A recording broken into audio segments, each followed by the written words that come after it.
All right. Hey. So as he said, my name's Tabitha. I'm one of the residents over at the Wyoming Family Practice. I'm in my 3rd year. I have a bit of a cold, so I can't bring my voice up any louder, but I'll try if you can't hear me. So I had prepared a PowerPoint. I apologize because I'm going to be looking at my phone just a bit just to go with my notes. So we'll be talking about healthcare maintenance for people over 65. And preventative care is obviously important from birth all the way through life. And I do think there are quite a few things that we can do to make sure that we live our lives to the fullest. So the first thing I was going to talk about are what are the leading killers for people over 65? Anyone have any guesses? Heart attack, heart issues. Yep, heart attacks, strokes, and cancers are the top 3. So those are some of the things that we can try to do with preventative care to take care of our hearts and our bodies and find cancers very early so we can hopefully stop them or get the appropriate treatment. So in primary prevention, a couple of different things to discuss are immunizations, what's appropriate for people over 65 and when you should get them. And then we'll also talk about lifestyle modifications, stopping smoking if you're still smoking, doing physical activity, because that's obviously very important. I know they have chair exercises and lots of exercises here, which is a great thing.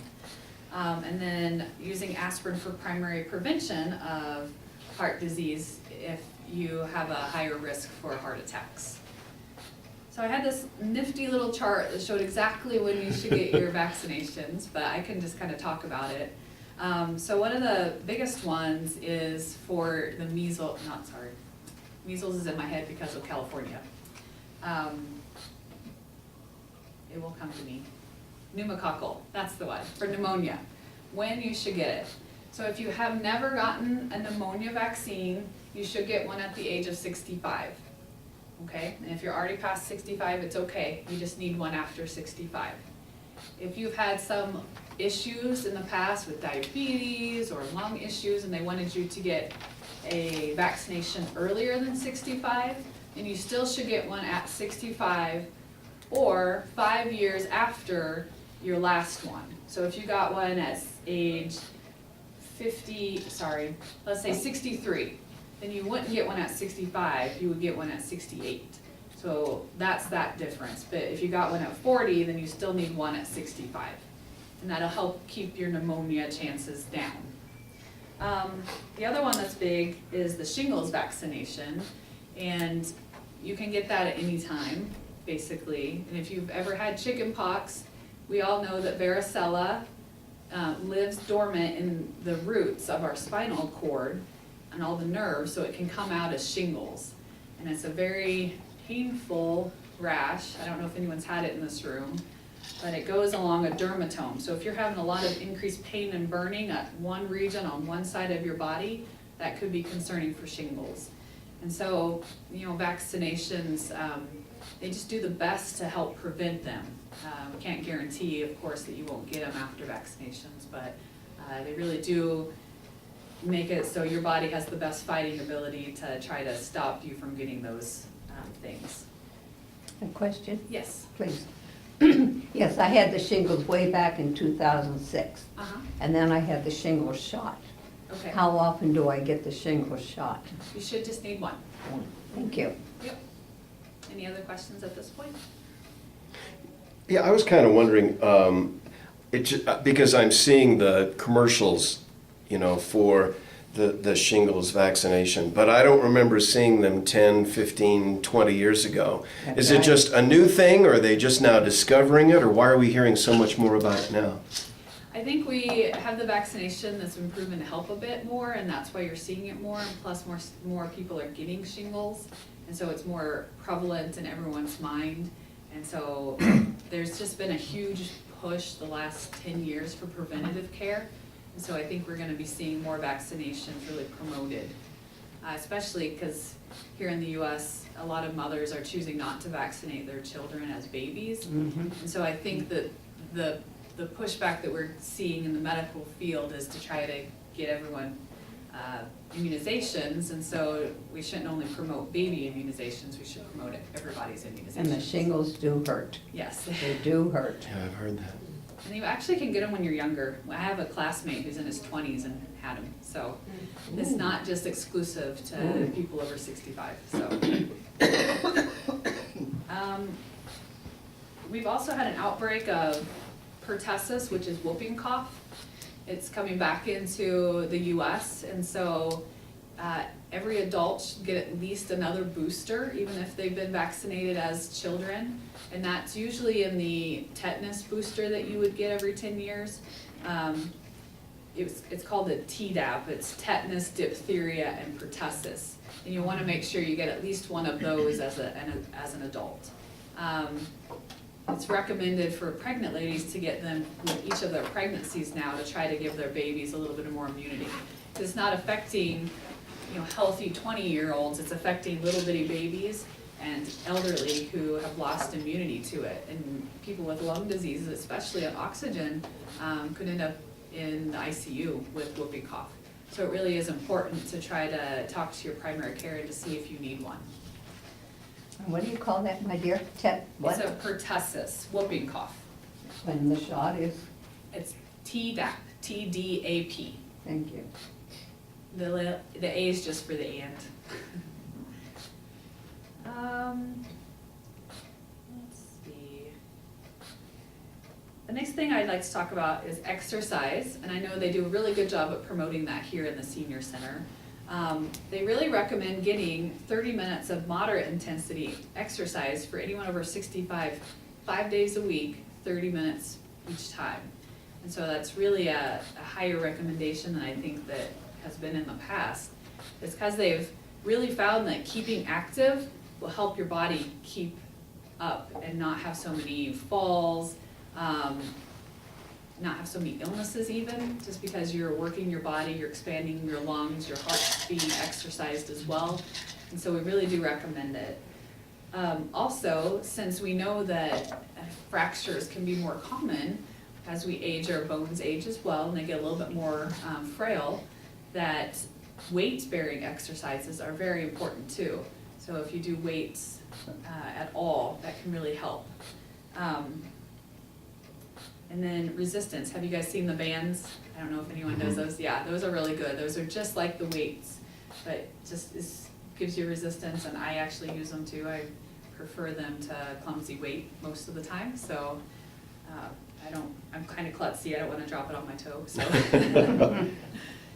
And then flexibility. So we all know that we need to stretch before exercise, and that will help limit the number of pulls and strains and things like that that we all get, no matter what age, if we try to exercise without stretching.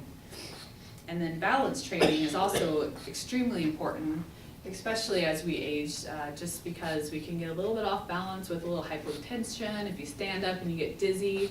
So it really helps to work on your balance. And there are quite a few different exercises that will promote balance, brushing your teeth and holding on but standing on one leg and things like that. We want to make sure you're stable though, okay? And just making sure that your proprioception is right. So what your head and your ankles are doing the same thing. So if you've had breaks or injuries to a limb, you may need to remind your brain that, hey, this is my joint and this is where it is in space. Oh, and I just lost my thing. Hold on just a second, let me open back up. While you're looking for that, Yes. I have a question. You mentioned something about mothers or parents choosing not to vaccinate their children, and I'm hearing more and more about that. Is that a serious? I mean, is that becoming more common? It seems to me it could be a pretty serious thing. And are you seeing that here? We are locally? Here. Yes, we are. Of course, I never like to tell mothers what decisions to make. They obviously make their own decisions. But just like pertussis and measles is coming back into our country, it was eradicated with the immunizations. And now that there's, we can hop on a plane and be in Asia within a day. And people are coming here for vacations, and we're just more at risk of getting these diseases back.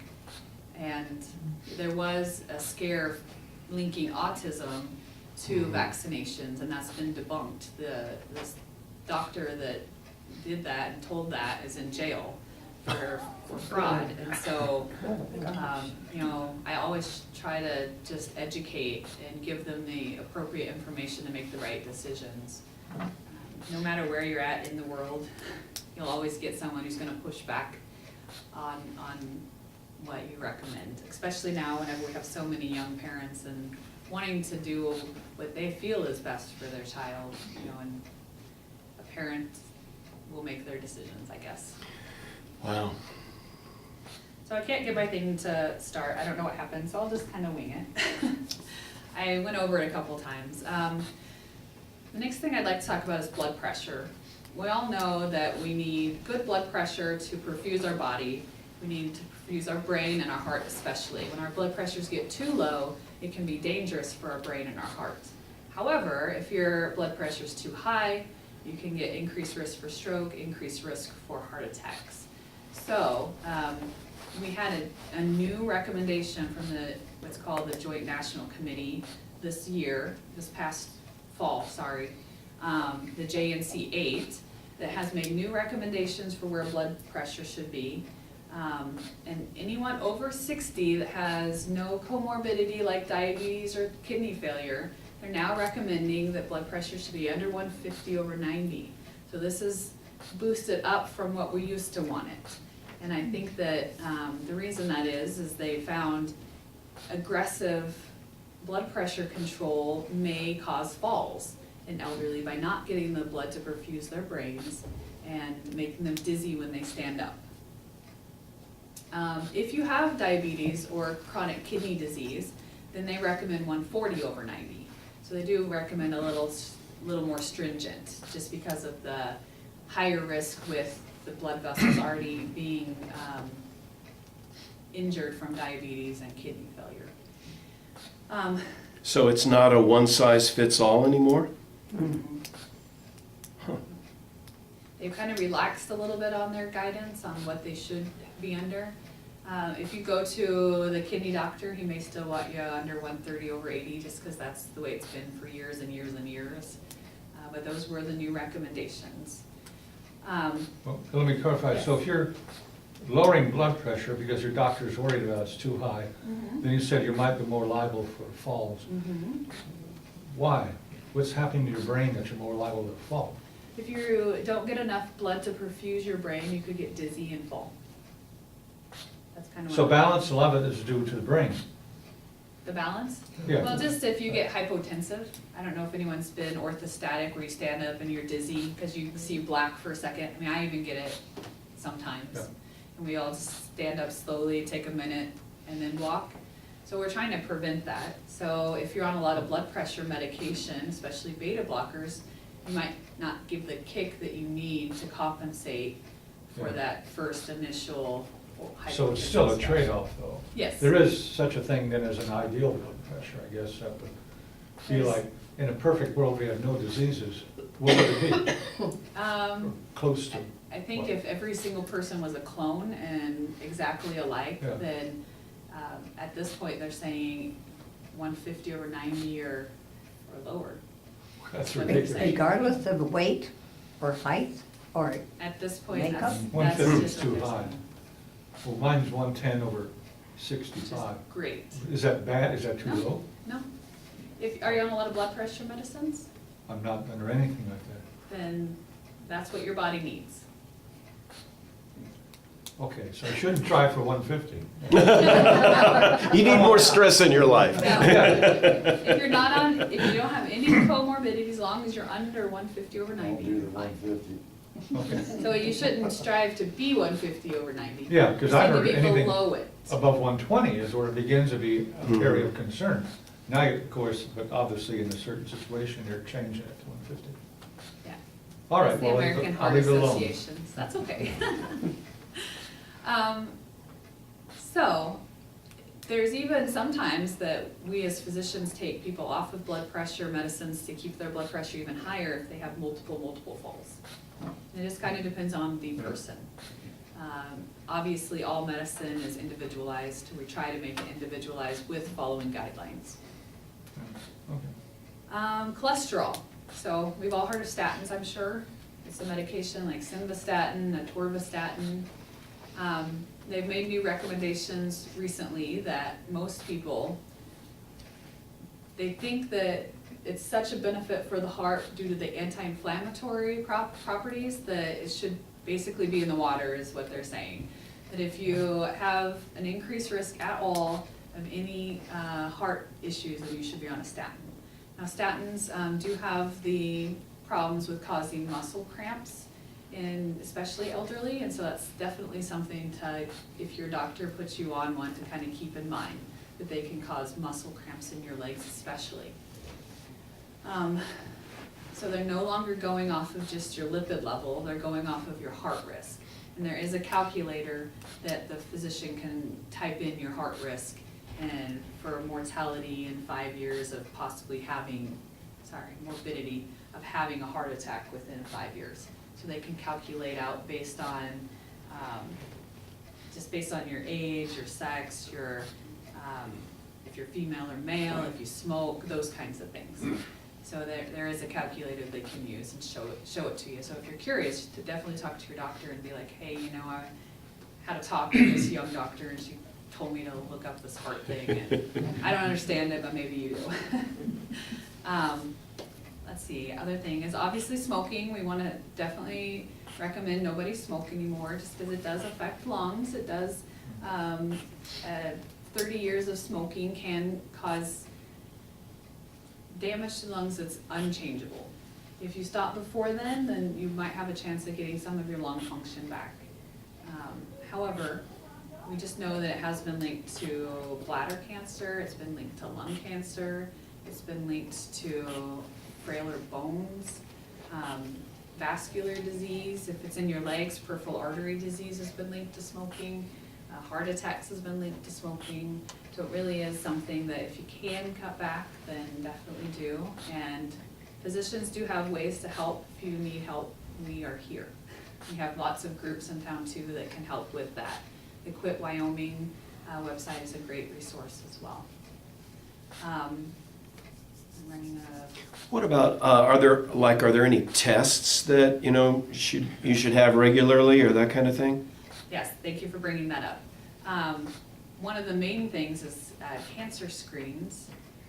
Everyone over 50 should have colonoscopy or at least guaiac stools, which is checking for blood in your stools.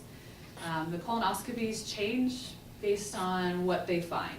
So if you have one at age 50 and they find nothing, you can go 10 years before you have another one. If they find polyps or something that's concerning, they may bring you back within 3 to 5 years. They've found that colon cancer is very slow growing. So if there's a polyp and they find it and they can cut it out, they can generally decrease your risk of colon cancer. It saved a lot of people's lives just by doing colonoscopies. So always, if you have any rectal bleeding they're concerned about, definitely talk to your physician about it. Mammographies for women for breast cancer start at age 50 as well, or sooner if there's a risk in your family. If your mom had breast cancer diagnosed at age 30, you would have it 10 years earlier at 20. After, they actually recommend every year to 2 years.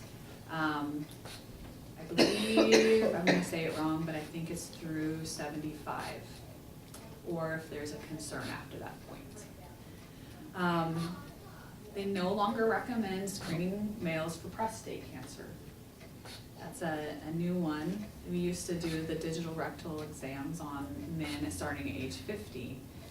So they say there's not a lot of evidence for or against it, so we don't recommend it. That's what they're saying now. If there is any type of concern, if there's bleeding, if you're losing weight, anything like that though, it definitely brings in that you need to be checked for it. So don't think that just because they don't recommend screening that you shouldn't be checked if you have some symptoms. Well, what do they do about PSA levels? Are they still checking those or not? They don't recommend checking them unless you have known prostate cancer, and then they can follow how your treatments are working with a PSA. I can guarantee that there are still physicians under the older guidelines that will check PSAs. I can guarantee it. So I'm just telling you the most recent stuff. I'm not telling you what your physicians will or won't do. I'm just kind of giving the guidelines, yes. So it's not necessarily safe to go to our doctor again. Just come here. Yeah. I can only tell you what the national people are recommending. Obviously, I think if you were sitting in my office and you were describing stuff that I was concerned about, I would definitely check you for it, okay? So it's definitely individualized, and these are guidelines, they aren't written in stone. You have to do something the way they tell you. So men still get prostate cancer. Yes, they do. But it's the testing that isn't necessarily being used anymore. Right, if you're having symptoms that would lead me down the road to thinking you have prostate cancer, I would check for it. Yeah. But you don't just test to test. Right, I wouldn't test a I see. 50-year-old with no symptoms for Yeah. prostate cancer Yeah. anymore, That makes sense. so. And then cervical cancer, they recommend PAPs up to about 75. If you've had a hysterectomy, and have all of your cervix and everything out, not related to cancer, then you don't have to have pap smears anymore. If you were removed for cervical cancer, then you should still get a pap of the vaginal cuff. If you're 65 and you've had all negative pap smears for your entire life, and the last ones were within 10 years, you don't have to have them past 65 even. So I'm happy about that. I can't wait to get up there to 65 so I can stop them. What else? Lipid panels obviously are something to check for cholesterol. If you're having any types of symptoms of anemia, they would do blood CBC and hemoglobin hematocrit to make sure that you aren't anemic. If you haven't had labs in a while, they may check a Kim panel, which is they do your electrolytes like your sodium, your potassium, your kidney function, your liver function, just to make sure everything's kind of in line. And if you have symptoms, dizziness, depression, weight loss, things like that, you'll get all kinds of tests, including those. The last thing I kind of want to bring up is tertiary preventative medicine, which is things like depression and gait and balance and things like that. And I just want to bring up that, your physician can help with things like that too.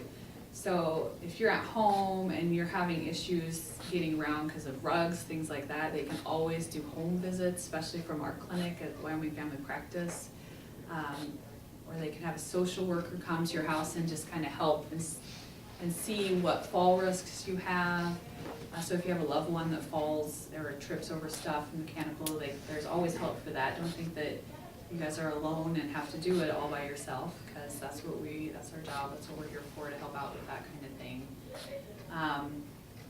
Depression in elderly can show up as lots of different things, so it's important to screen for it. It really is. And if you guys are feeling like your memory's not there, you're having dizziness or memory problems, that can be depression as well. And so it might not be that you're maybe worried that you have dementia or something, but it could just be depression. So definitely talk to your physician if you think that you're having some memory problems. They can assess you and screen you for depression as well as the memory side of it, the cognitive scoring, and get you the appropriate medicine or help that you need. Is there any questions? How often should you just get regular blood work done, where they test for blood sugar and cholesterol and that kind of stuff? Starting at 35 is generally yearly, or sooner if you have symptoms. Also, one of the first things you mentioned was the vaccine for pneumonia. Mm-hmm. Is over 65, is that something you do every year or just one more time? One time after 65. Really? Yeah. Huh. Good. Works for me. Yeah. I know there's a lot of confusion with that. You go in the hospital and every single time you're in, they'll ask you if you've had a pneumonia shot. And so just remember you don't need one if they ask you. They just need to verify that you've had one if you're over 65. Well, it seems like a whole lot of people are sort of getting much more serious about diet. And I know the food industry is making billions of dollars off of it. But it turns out to be eventually just fads or things like that. So I've got friends I eat with, or say we're out and they have a snack bar.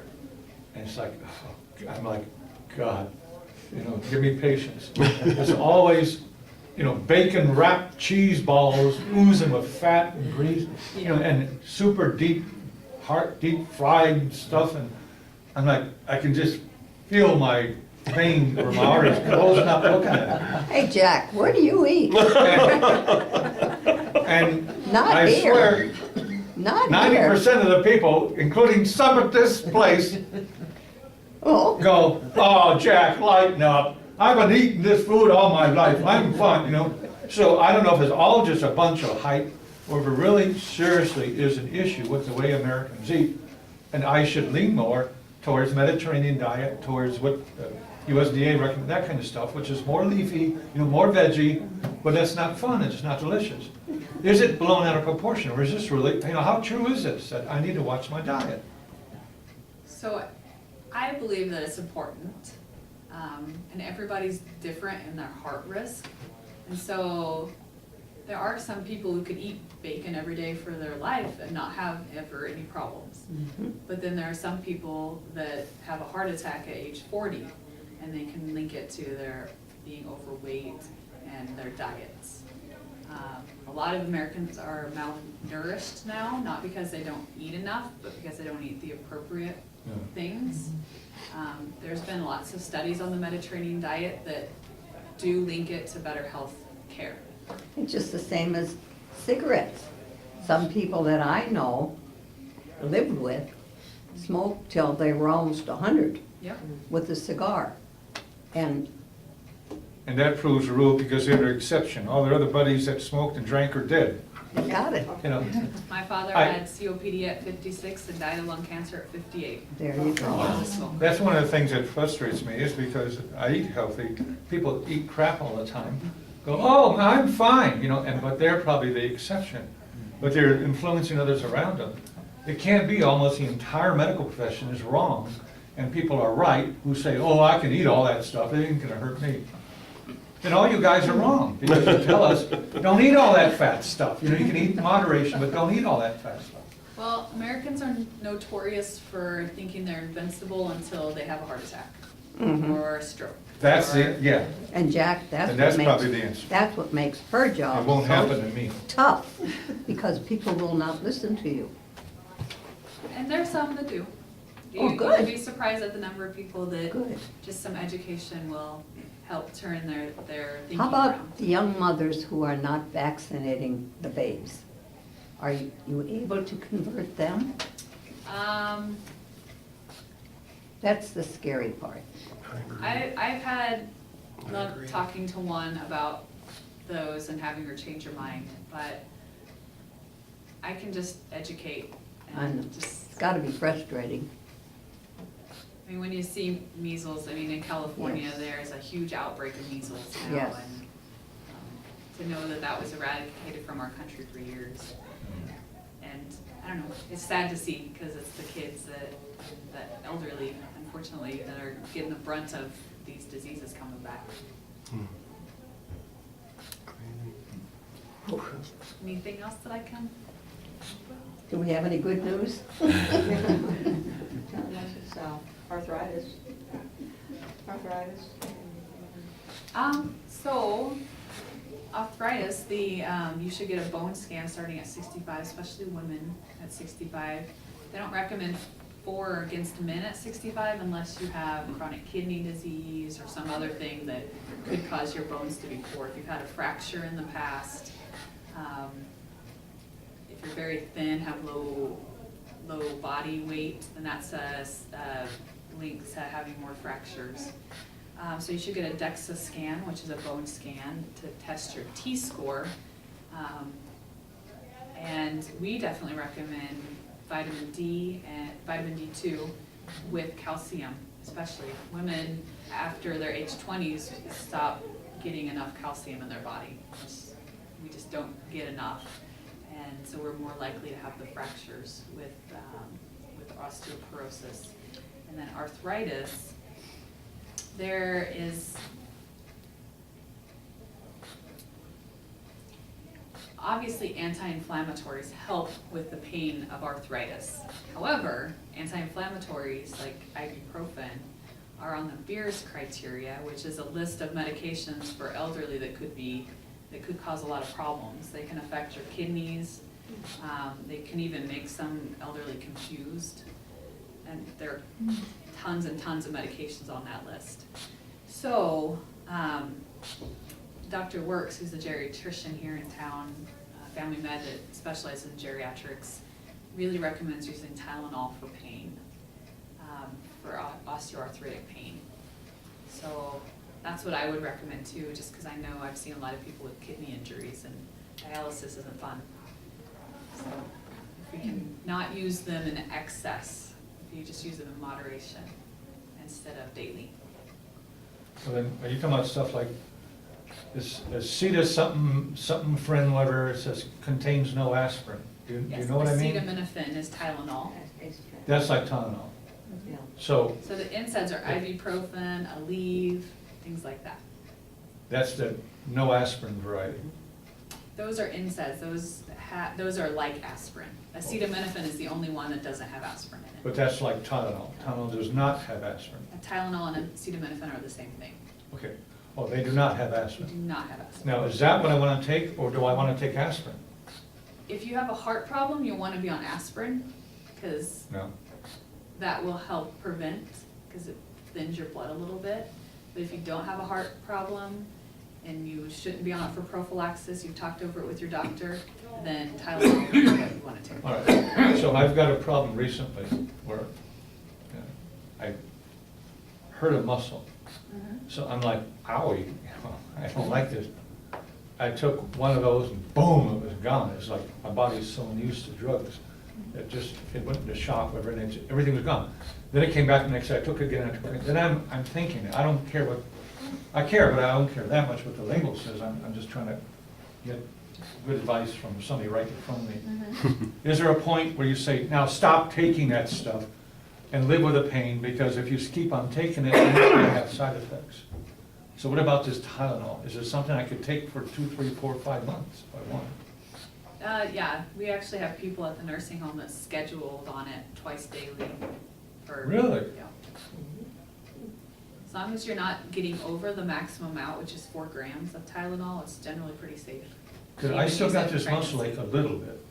I can still take one tonight. In other words, and I'm not going to Yep. have a heart attack or, ruin my liver. If you have liver failure, I would tell you something different. All right, it won't be here if I have liver failure. All right. That low dose should not affect your liver. If you're using Good. 650 milligrams, or if you're just using the regular strength is 325 milligrams. Right. Does it matter if I take it in the morning or at night? When's the best time of day? Doesn't matter, as long as you're giving yourself 6 hours between your doses. All right. Thanks. Now, just hand her over some money and Yeah. say, It'd be $100 if Oh. just ask the wrong I'm a question. resident, I don't get paid that much. Yes, Oh. Why do you take Tylenol? for pain control, Mhm. What kind of pain? basically the only thing, any types of pain. It's good for headaches. Headache is all I think of. Headaches, joint pain, osteoarthritis, if you're having hip pain, back pain. I mean, it's really a good first line to try to use it instead of, we don't have a whole ton of stuff that's great for pain except for, opiates, and we all hate to even talk about opiates. I don't like to prescribe them, especially in elderly that can fall with them. I call you elderly, but I mean mature. I don't think you guys are, sorry, I don't know if you We guys can't prefer deny that. it, but we are. But,